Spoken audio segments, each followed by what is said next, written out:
We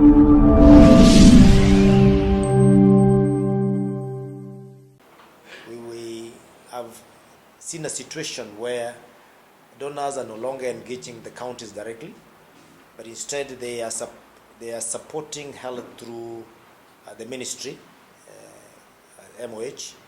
And basically in law, MOH is a coordinating agency which basically provides a policy framework so that we can be able to deliver services in the counties where health is really devolved. So we are urging donors to reconsider their support to be channeled directly to the counties, but coordinated by the Council of Governors, because we have had programs that we have already done with the donors which have been very successful. The need of funding, for example, for the level 2 facilities, which has been very successful. The THS, which has also been done very well, which is a program that is almost coming to an end. And we are saying that counties have the capacity to be able to implement these programs successively and with also capacity to absorb. Okay. Thank you, Governor. Thank you very much. Thank you, sir. We used to work with you. Yes. Then you realize that by go and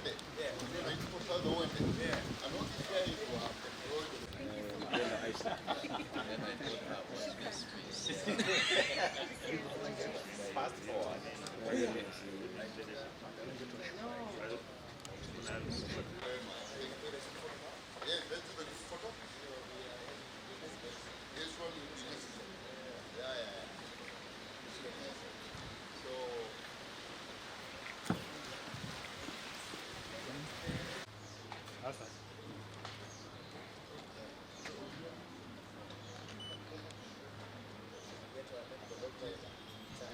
Quality of the oxygen goes down. Yeah. So instead of getting medical oxygen, over time you get non-medical oxygen. You end up down in 70% of oxygen.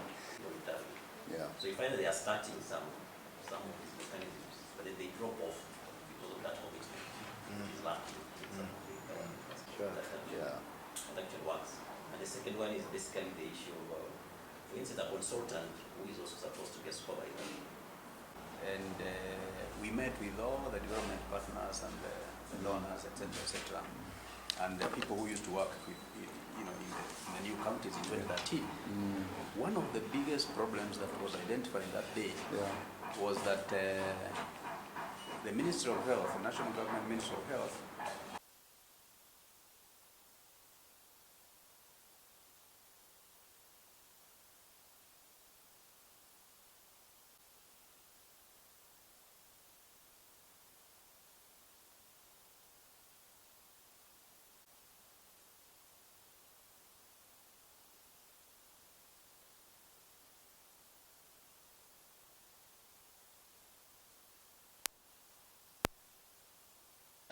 So we need to find, especially to love them.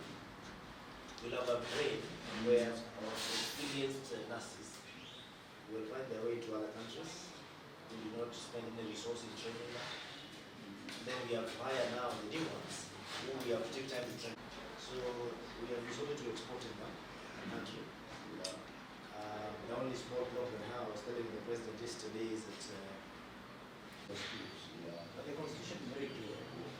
The functions that are involved are 1, 2, 3, 4. And the constitution is very clear. But to some counties it's very new. Yeah. When we were buying the kits, which was centrally because we have programs that have gotten stuck, others that have gotten implemented, but we meet our goals. I know your chair is still training of at that time. Every job was done, communication between department and industry. In and out of the continent as well. And we also have the University. We have 2,500 students, and now we're building a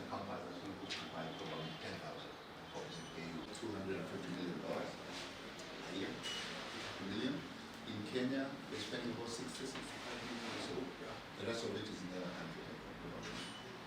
Most of that funding will be in the areas of infectious diseases, non-communicable diseases, and in these, when we are working, we are not delivering, we are not actually starting hospitals. We are working with your system. To reach your operation notice, we just spoke last week. This has been long overdue. Get cancer,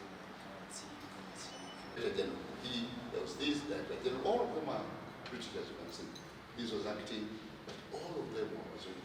All of them. All of them were.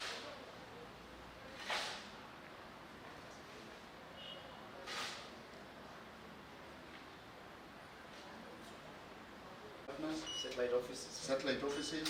You see, in Senegal we have actually presence. yeah, and then Kenya is where all active. Headquarter, AFP, all activities are here, and we spread out like that. That the entire success of the health sector is based on making it people-centered, meaning you are responding to people where they are, based on their need. That is actually what the whole concept of primary care networks is. AMREF is supporting all the 47 counties with the support of the Council of Governors to ensure that the primary care networks work. And now, working with the Social Health Authority, the Primary Care Fund, the Social Health Insurance Fund, and the Chronic Care Fund that are actually now in the process of being operationalized by the government, it is to ensure that those primary care networks are properly financed in a way that is responsive to the needs of the people. The bureaucracies of supporting us through the ministry, it takes longer. Most of the times the programs come to an end before the funds have been absorbed in the financial year because of bureaucracies. But if we can be able to reduce those bureaucracies and have direct funding, that would really help. The transition period of about 1 year that is purported to be enough has a lot of challenges in terms of what has been working with NHIF now is not working because we are in transition, and what is supposed to work with SHA. Patients cannot wait until when this system is perfect. Life still needs to continue. Because currently we have a situation where we have pending bills for NHIF that are owed to counties as claims, are owed to private hospitals as claims, and no one seems to be taking responsibility of that at the moment. Yet there are resources that need to be plowed back in health systems for them to be able to work. We have individual patients who have subscribed to NHIF who are not able to access services at the moment because of the bureaucracies or rather gaps in transition. The transition committee, which is in place, which I've rightly put here before, and I even put it yesterday, that we are not represented as Council of Governors in that committee, makes it very hard for us to put our case in the issues that are affecting the counties. Yet health is devolved. So we